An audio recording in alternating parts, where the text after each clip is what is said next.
Anshaa Humaraa gadhiisanii akka ba'anii naannoo isaaniitti akka deebi'an jedhamee ajajni kennameefii jira jedhameera. Ajaja kennameef kanaa warri Amaaraa hin fudhannu jedhu. Warra hooggantoota naannoo Amaaraa keessaa muraasni mormanii jiru, muraasni immoo deeggaranii jiru jedhameera. Garuu kan mormitu caala jedhameeti kan dubbatamaa jiru. Nuti kan qabsoofneef maalidha? Makanii kana hunda badiin kun gahee fi maalidha? Lafa keenya deebifachuu fi miti sanaan alas naannoo Amaaraa galanii erga kun hundi barbadaa'een booda maalidha wanti nuti arganne jedhanii egaa baay'ee gaddaa jiru. Just waan hanga barbaadanii yookiin immoo hanga yaadamu oli kan isaan gaddaa iyyaa jiranii. Kuni akka hin geenyedhaa fi jalqabumas kan iyyaa turre keessattuu ijjannoon Oromoo waraanni biyyattii sanatti hin barbaachisuudha. Waraana kanatti galuun hin qabamu. Waraana kana adda dureedhaan akka deemuu fi fedhii mataa isaanii raawwachiisuudha warri barbaadu. Warra kana keessattuu iyyuu warra yaada isaaniitiin ala qabu. Ijaan arguu waan hin barbaannee fi kanaa fi kan isaanii waraanichi kun akka ka'u akka waraana kana kan isaan labsanii jedhamee baay'eerra deddeebi'amee dubbatamee jira. Kanaaf ammas waan egaa ajaja Abiyyi diduutti deemaa jiru jedhamaa jira. Kanaaf amma ajaja Abiyyi gaafa didanii jedhanii achiin booda tarkaanfii Abiyyi tarkaanfii akkamii fudhatan ganaa yaadamaa jira. Egaa kuni waan guyyootaas deeman keessa wanta ilaalluudha. Walitti dhufeenya isaanii keessattuyyuu walitti dhufeenya Amaaraa fi Abiyyi gidduu guyyoonni as deeman kun guyyoonni amma dhufaa jiran kun kan murteessan jedhamee jira. Duraan warri baay'ee mormaa turanii akka Taammaany Bayyanaa fa'aa amma xinnoo tasgabbaa'anii jiru. Inumaayyuu akkuma mootummaan jedhu carraa kanatti fayyadamuudhaanii warri Tigraay yookiin uummanni Tigraay ofirraa yaadeebisuu jedhee jira. Kana jechuun egaa amansiisaa jira. Abiyyis akka jedhee warroota kana amansiisuu qabna. Egaa warri inni jedhu diinni keenya akka amma jirutti warri nu qeeqaa jiru warri aarii qabu lama tokko kan teessoon isaan beekamne kan kootti yoo jenneenis hin dhufne kan deemne yoo jenneenis hin deemne yeroo waraana keessa jiru waraana dhaabaadha. Yeroo waraana dhaabnu lolaa jedhee jira. Eenyu akka ta'an hin beeknu. Egaa gara tokkoon akka miidiyaa akka biyya Itoophiyaa jedhan sanfaa ta'uu danda'a. Maaliif inni na waamanii jiru hojii gaarii hojjettu jedhanii badhaasa isinii kenninaa jedhanii nu baasuudhaaf adreesiin keessanis eenyu akka ta'an waan hin beeknuuf giruuppidhaan hojjetu. Kanaaf inni biyya Itoophiyaa jedhanii hordoftoota hedduu qaba. Kanaaf sana jedhanii jiru. Inni mormii guddaa qaba amma mootummaa biyyarraayi. Sanaan ala warri jiranii waan amma kadhachaa jiru fakkaata. Biraanuu Naggaa fa'aas namoota kaan waan kadhachaa jiru fakkaata. Kanaaf namanuu fi namananii ganaa waan laalamuudha. Akkasuma ta'ee egaa yoo isaan akkasitti didanii jiranii takka warra amma keessattuyyuu baay'inaan badhaasa kenneef kana isa gaafachuu itti jiree jarri qophooftofii jirtu jedhama. Yoo walitti bu'iinsi uumamuu ni danda'a ta'e jara kana naannoo Tigraay haga miidhan caala Amaaraa miidhuu danda'u jedhamee yaadama. Aaris waan irraa qabanii fi keessattuyyuu loltuun keenya akka miidhamu Walloo keessatti akka rukutamu warra faannoon jedhanii fi loltuun milishaanii Amaaraa gahee guddaa taphateera. Akka barbaannetti akkamitiin sochoone bilisummaan dhorkeera jedhanii aarii irraa qabu. Kanaaf dubbiin nammaataa jedhameera.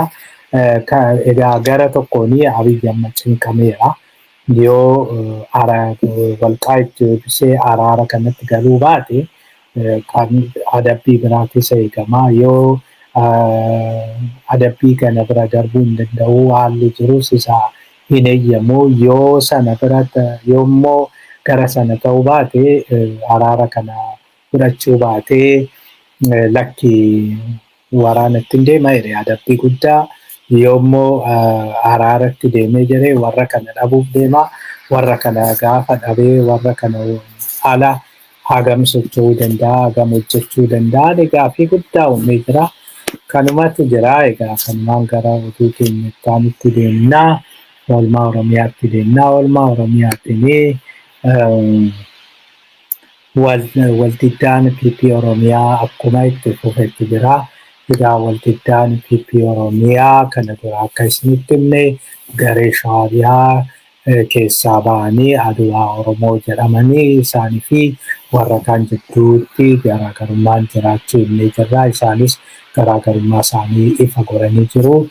Keessattuyyuu bakka biyya jirutti erga walgahii ta'aniin booda otoonni ani aangoo qabaadhee otoonanii haalli dhugaadhanii jiraate Shimallis Abdiisaa hidheeni achiin booda waan qabeenya inni saame hunda uummataaf deebisaa jedhee kanaaf Shimallis hidhamuu qaba. Shimallis seera itti gaafachuu qaba. Aangoo irraa bu'uu qaba jedhee Taayyeen gaafatee ture.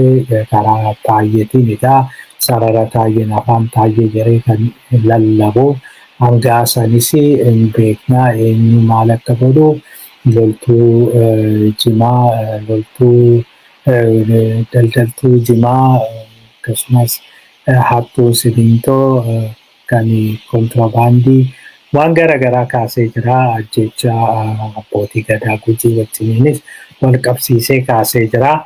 Erga kana kaaseen booda laayifii galee erga kana kaaseen booda jarri baay'ee ittaaranii kana dura Shimallisitu eegumsa ramadee fi Shimallisitu akka ministeera tokkotti eegaman gaasanii akka dhageenyetti hangaasanii eegdota 3 qaba. Eegdonni 2 konkolaataa tokkoon deemu duuka isaa deemu. Tokko immoo konkolaataa V8 kennamee fi isa wajjiniin dura taa'ee shofeera wajjiniin jechuudha. Hangaasan duuba taa'ee deema. Hangas ministeera tokkotti kan inni ilaalamu. Sababiin isaa immoo shaniin hin ajjeesee jedhanii isaan shanii waan jedhaniif dhiifamanuu fi ofii ijoollee uummataati qabsaa'ota. Kanaaf isaanii shaniin hin ajjeesuu jedhanii akkasitti eegumsa gochaa fi turanii manni kennamee fi mindaa gahaan ramadamee fi sana hunda godhamaa ture. Keessattuyyuu kan eegumsa kana gochaa fi ture kan ramadee fi ture Shimallis amma eegumsa kana irraa kaasee jira. Eegumsa kana irraa kaasee duraan egaa Oromiyaa keessatti akka seeratti Oromiyaatti gorsaa albuudaa fi inarjiiti. Akkas jedhameeti kan inni maqaa gorsaatiin kan argachaa ture. Gorsaa meeqatu eegumsa qabaa inni gaafii ta'e jechuudha. Even hoogganaan biirooyyuu agas hin qabu. Hoogganaa pirezidaantii qofa eegumsa akkasii eegumsa guddaa akkasii kan qabu malee warri biiroo hooggananii konkolaataa ofumaa isaaniitii uffatu. Eegumsa isaanis hin jiru. Garuu kun amma haala kanaan baay'ee warra eeguuf kaffalamee maal jedhameeti kan ture. Amma paarlaamaa galtee jirta. Ammaan achi dhimma kee kan ilaalu federaalaa. Federaalli yoo barbaade siif haa ramadu, yoo barbaadu baatee haa dhiisu, yoo barbaadde immoo akkuma amala kee feesbuuk irra bahitoo narraa kaasanii eegumsa narraa kaasanii jedhii lallabii. Achiin booda waan dhufu laallaa jiranii ni jiru. Kanaan egaa akka amma jedhamutti irra aanaa jiru fakkaata.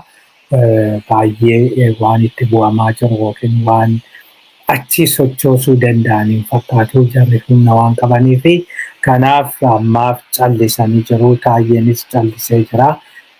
Otoo jennu Taayyee immoo hangaasa irraa eegumsa gaafa kaasanii Taayyeenaaf eegumsa hin dabalaniif jedhameera.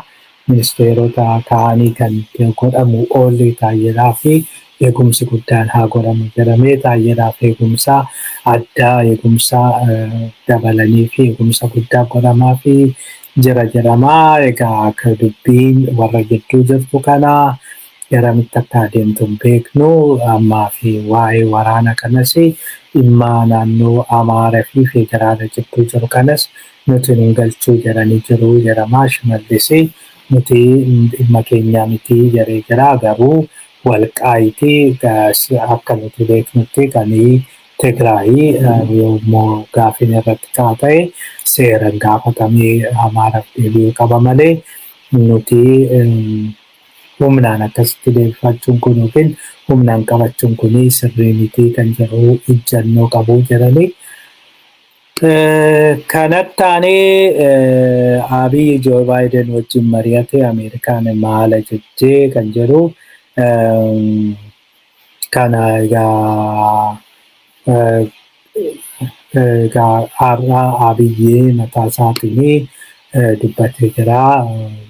Joo Baayiden wajjiniin waan abdii kaandiideere. Egaa kaandiidee jechuun waan abdii waan pozitiif ta'e waan gaarii mari'annee jireeti kan inni dubbate. Egaa Abiy akka jedhetti wanti nuti irratti dubbannee dhimma yeroo irratti dubbannee jirra. Dhimma walitti dhufeenya Ameerikaa fi biyyattii fooyyessuu irratti dubbannee jirra. Jedhee jira. Kanaaf Ameerikaanis nu barbaadde nutis Ameerikaa barbaannaa jedhee jira. Duraan dursee asirratti implikeeshinii isaa isinitti himoo. Implikeeshiniin isaa guddaadha. Pirezidaantiin Ameerikaa bilbilee Abiy wajjin dubbachuun ergaa guddaadha kan inni dabarsu. Hanga ammaa erga kun aangootti dhufee waggaa tokko Joo Baayiden guyyaa tokko Abiyyitti hin dubbannee waa'ee Itoophiyaa warra ollaa wajjin dubbata. Keessattuyyuu Uhuru Kenyaattaa White Houseitti waamuudhaan wajjin mari'achuun achi Naayiroobiitti bilbiluudhaan isatti dubbachuudhaan Uhuru Kenyaattaan immoo Abiyyitti bilbiluudhaan Abiyyis yeroo tokko arrabsaa yeroo tokko immoo ifachaa akkasuma ta'ee waraana kana hin dhaabnu waraanni kun hin dhaabatu waraanni kun tasuma furmaata hin argatu dhimma keenya dhimma keessooti dhimma keessoo keessa isin hin galchuu no more maali jedhee meeqa jeeqee meeqa addunyaa kana hunda jeeqee achiin booda dhumarraa warri Tigraay yoo dhufuu jalqabanii erga isaanii Dabra Birhaan ga'anii booda Feeltimaan dhufee gara lamaanuu haasofsiisee deebi'ee achiin booda warra Tigraay sossobee erga duubatti deebiseen boodadha. Waan dubbiin yeroo sana irratti walii galan amma kan furmaata argachaa dhufe yeroo sana hin bilbilleef yeroo sana warri Tigraay erga deebi'aniin booda congratulation jedhee hin bilbille Joo Baayiden amma kan inni bilbileef erga hidhamtoonni siyaasaa gadhiifamanii hidhamtoonni siyaasaa kun immoo gara tokkoon warra Tigraay gara tokkoon immoo Oromoodha Jawaar fa'aadha isaan beekamtii kennuudha inni guddaan. Amma Abiyyi kan krediitii kana itti argatee mootiin biyya guddoo tokko kan isaa bilbilee fi waan biraa godhee otoo hin ta'in dura kan bilbiluu fi didan waan hidhamtoonni siyaasaa kuni hidhaa keessa turanii fi amma waan isaanii qabanii fi akka haaraatti kan isaanii isaa bilbilanii. Egaa bilbila kanaanii wanti isaan mari'atanii amma hatattamaan waraanichi kun dhaabachuu qaba. Waraanni kun dhaabachuudhaaf egaa karaa warri Tigraay gaaffiin isaanii Ameerikaanis gaaffiin isin dhiyeessite tokko Walqaayit keessaa baha. Lafa Tigraay irraa keessaa baha. Lafa Tigraay keessaa hatattamaan bahu. Lammaffaa waraanicha dhaabanii marii jalqabuu. Sadaffaa gargaarsi akka ga'u gochuu kanatti deemna. Gargaarsi akka ga'u gochuu kana keessatti akka jedhanitti egaa gargaarsi fakkeenyaaf Maakush paarlaamaa Yurooppii kan hoogganu tokko akka jedhetti ani kan na ajaa'ibee Taalibaanii poolisiin isaa yookiin imaammanni isaa kan durii kan meedivaalii fakkaate gargaarsa uummata rakkateef garuu eenyu olii akka ga'u gochaa jira. Gama tokkoon mootummaan Itoophiyaa modernii fakkaate garuu gargaarsi kun bakka barbaadametti bakka barbaadame akka ga'u gochaa hin jiru. Kuni garaagarummaa jara lamaan jidduu jirudha. Kuni fooyya'uu qabaa jedhee jira. Egaa kanaafi gargaarsi gufuu tokko malee akka hin geenye gochuu hidhamtoota siyaasaa ammas hidhaa keessa jiran gadhiisuu, achiin booda warra state of emergency jedhamanii hidhaman kana gadhiisuu, mirga namaa eeguu akkasumas fooyya'insa qabatamaa argisiisuudha. Kana kan Ameerikaan gaafatte egaa kana lakkoofnee isinitti kennineedha. Amma ajaja qalloodha kuni. Ajaja qalloo Ameerikaan Abiyyiif kenniteedha. Dafii qabatamaa waan kana argisiisidha. Dafii qabatamaa waan kana argisiisi kan jedheen egaa qabxiilee kana kanneeni gama biraatiin Abiyyi maal gaafatee agwaatti na deebisaa. Diinagdeen harkaa kufee jira, bannee jirra, rakkoo guddaan nu mudatee jira. Kanaaf hatattamaan agwaatti nu deebisaa jedhee jira. Isaas deebii kennaniifii jiru.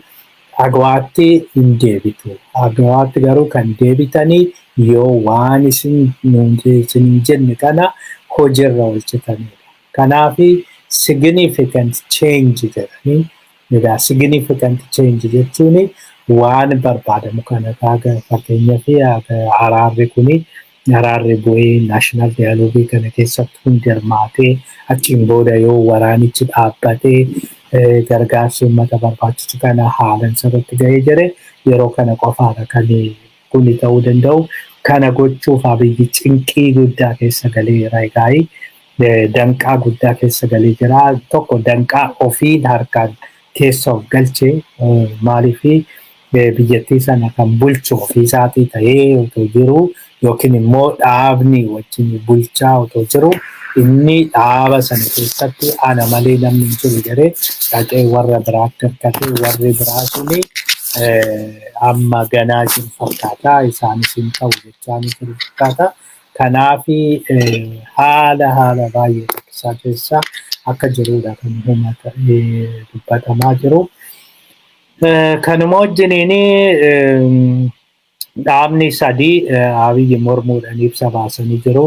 Abiyyi mormuudhaan dhaabni ibsa baasanii ABN, Izemaa fi Innaatidha. Isaan kuni mootummaan Abiyyi warra kana gadhiisuu tasuma qabu. Keessattuyyuu Biraanuu Naggaa Abiyyi mootummaan dhiifama gaafachuu qaba waan kana gochuu isaatii jedhee jira. Egaa maaliif dhiifama akka gaafatu hin beeknu. Araarri dhiifama nama gaafachiisan gaafii ta'ee namni kana duraa duuteerti murtaa'e sun Abiyyi Biraanuu amma otoo Abiyyi Biraanuu waanuma xinnoo irratti wal lolanii Abiyyi isuma dur Biraanuu irratti duute murtaa'u jedhu sana deebisee fayyadamuu danda'a. Deebisee isa fayyadamee jennaan achiin booda Biraanuu mana hidhaatti tortoroo fi ajjeefamuu illee danda'a. Nama hagasiitu araara kana kan jibbu hundumaaf iyyuu Izeemaanidha dhiifama gaafachuu jedhee jira. ABNs uummata keenya ganuudha kuni uummata wajjiniin durumaayyuu adda bahuu jalqabanii jiru. Amma inumaayyuu adda deemuu jedhanii jiru. Egaa uummata biyyattii gaafa jedhan isaanuma qofatu uummata biyyattii itti fakkaata. Uummanni Tigraay uummata biyyattii miti, uummanni Oromoo uummata biyyattii miti, uummanni Sumaalee warri waraana kana deeggaru hin jiru. Oromoo, Sumaalee, Kibbaa, Maalii hundi hin deeggaran. Waraana kana kan deeggaru iliitii Amaaraa qofaadha. Iliitii Amaaraa kana qofatu ofii isaaniitii ofiin egaa nuyi jedhanii kan isaan dubbatanii nuyi akkas koonee nuti kanaa kan jedhanii dubbatanii nuti uummata gaafa jedhan isaan kana. Kanumaan tokko deeggaree jira egaa dhaabbata tokkummaa bilisummaa fi walqixxummaa jedhu tokko deeggaree jira. Wanti kuni waan gaarii fiduu danda'a. Mootummaan nageenya buusuudhaa fi hidhamtoota siyaasaa kana gadhiisuun sirriidha jedhanii jiru.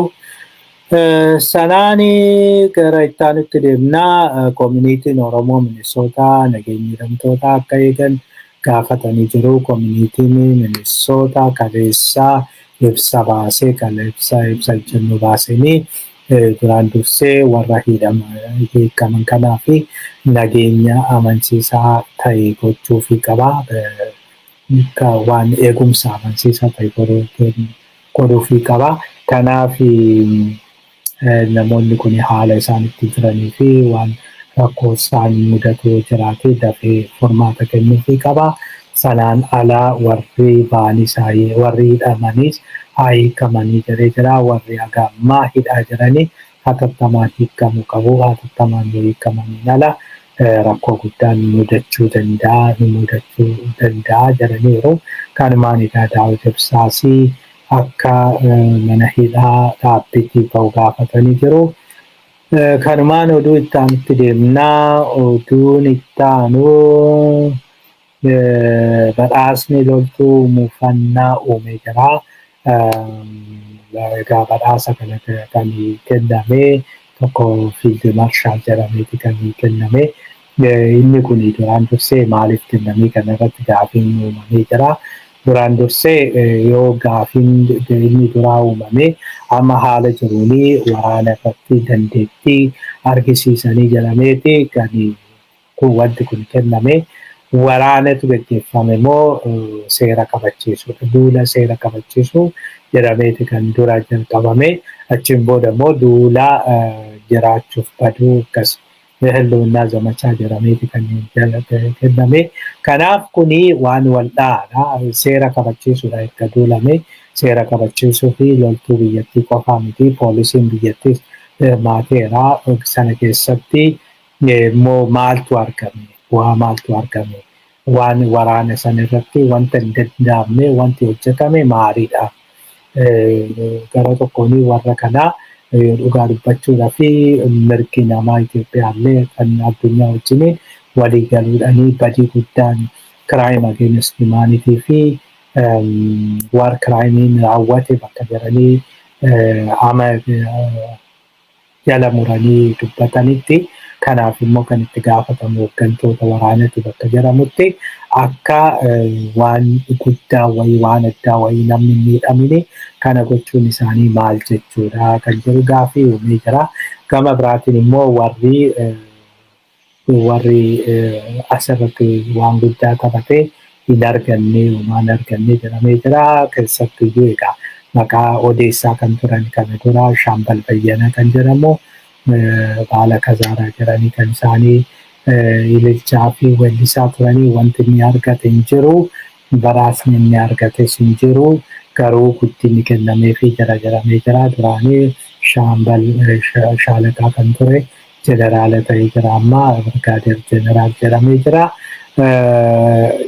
Egaa jechuun innumti kuniyyuu amma kan gulantaan yookiin maaraga jedhamee daballiin kenname kuni sarvisiidhaan kenname moo achiivimentiidhaan kenname gaafii guddaa uumeera. Achiivimentii yoo ta'e waan addaa isaan argisiisan qabatamaan jira eessa? Nutti himaa kan achiin booda kanaa uummatatti simamee kana godhanii kanaaf haa jedhamu. Sanaan ala garuu yoommoo sarvisiidha ta'e yeroon isaa yeroo eeggate yeroo dheeraa nama achi keessa tureen sanaan guddinni argamuu ni danda'a. Isas miti kana Abiyyi jedhee. Kanaan mormii guddaatu jira. Loltuu keessatti walitti bu'iinsa akka hin uumne sodaatamaa jira kunumtuu. Taanee oolmaa addunyaatiin UN'n gargaarsa Tigraayitti kennu dhaabee jira. UN'n gargaarsa kana kan dhaabee haleellaan xiyyaaraa deddeebi'ee waan ga'aa jiruu fi haleellaan xiyyaaraa deddeebi'ee waan ga'aa jiruuf ani haala kanaanii gargaarsa kennuu hin danda'u jedhee jira. Gargaarsa kana hin kennineef immoo waan haalli gaariin hin jirree fi akka amma ilaalaa jirrutti guyyaadhaanii tarkaanfiin karaa xiyyaraatiin fudhatamaa jira. Kun immoo yaaddoo guddaa natti uumee jira jedhee jira. Yaaddoo guddaa waan natti uumee fi kuni hatattamaan dhaabachuu qaba. Hanga kun hin dhaabatinitti ani gargaarsa kanaa hin kennu jedhee dhaabeera. Gara biraatiin Ameerikaan Abiyyi ajaja qalloo kennite kana isinitti himnee jirra. Abiyyi hoo maal gaafate kanas isinitti himnee jirra. Abiyyi Aagwaatti na deebisaa jedhee Joo Baayiden gaafate. Joo Baayiden garuu ammatti sin deebisnu kan nuti si deebisuu dandeenyu yoo egaa waan qabatamaa progreesii gahaa yoo argisiistu qofaadha jedhanii jira. Haa ta'u malee Jaak Sullivan gorsaa naashinaal seekuriitii jechuudha. Aangoo guddaa kan qabu Turkiitti bilbilee jira. Turkiitti bilbilee Turkii gorsaa Tayyip Erdogan wajjin mari'atee jira. Kanaan marii geggeessaniin dirooniin keessanii badii guddaa geggeessaa jira. Diroonii keessanitti fayyadamuudhaan Abiyyi uummata nagaa ijoollee ajjeesaa jira. Kuni tasuma fudhatama hin qabu. Akkamitti kana gootu? Akkamitti kana eeyyamtanis? Badiin Tigraay keessatti ga'u kana keessaa isinis harka qabdu jechuudhaan Turkii akeekkachiisee jira jedhamee jira. Kanarraa kan ka'e Turkiin rifattee jirti. Turkiin Abiyyiitti bilbiltee ammaan achi dhaabuu qabdaa jechuun hin oolle. Ammaan achi waan kana dhaabuu qabdaa tasuma waan akkasii ta'uu hin qabu jechuun hin oolle. Egaa kuni amma keessattuyyuu reebicha gaaleellaa diroonii kana dhaabii erga jedhameen booda torban dhufu kana keessa haleellaa diroonii kana yoo dhaabee jedhee Ameerikaa wajjiniin waan Ameerikaan jettu fudhachuutti jira jechuudha. Yoo Ameerikaan waan jettu yoo akkasumatti itti fufee jedhee Tarkiinis kana caalaa harka keessaa fudhachuu dandeessi. Maaliif yoo kanaan himatamuu dandeessi. Tarkiinis fuulduratti hunduma caalammoo Ameerikaanii keessattuyyuu kana duras diroonii wajjin wal qabatee qoqqobbii irra jira. Tarkiin teknoolojii diroonii Ameerikaaf kan arganne jedhameeti dhorkamtee ture. Achiin booda Kanaadarraa bitattee Kanaadanis horkitee jirti amma. Kanaaf Tarkiinis rakkoo keessa galuu dandeessi. Kanaaf kana caala Tarkiinis waan itti adeemtuuf fakkaatu. Isaayyaas rifatee jira. Isaayyaas egaa amma waraana haaraa jalqabuu fi tattaafachaa jiru. Gaafiif deebii inni kenneeni. Gaafiif deebii dheeraa naannoo sa'aatii 3 akkasii fi kennamee jedhame keessaa waa'een Itoophiyaa sa'aatii 2 ol fudhate jedhanii jiru. Waa'ee Eritiriyaa daqiiqaa 30 qofa kan inni dubbate jiru. Kanaaf waa'ee Tigraay keessattuu waa'ee wayyaanii akkasumas waa'ee Itoophiyaati kan inni kaase. Waa'ee Itoophiyaa kaasuudhaan wanti kun dhaabbachuu qaba. Itoophiyaan rakkoo keessa jirti. Itoophiyaan keessattuyyuu federaalizimii sabdaneessaa kana yookiin sabumaan irratti hundaa'e kana dhaabuu qabdi. Isatu rakkoo bu'uuraa ta'ee jedhee jira. Namichi hin beeku malee kun mataa isaatiin isa adabsiisa. Biyya tokkotti uummata biyya tokkootitti maal akka jaalatu maal akka godhu uummata biyya tokkootiin akkanatti bulee akkasitti hin buliin rakkoon kee kana rakkoon kee kana jechuu hin danda'ani. Uummata biyyattii saniitu ofii murteeffata.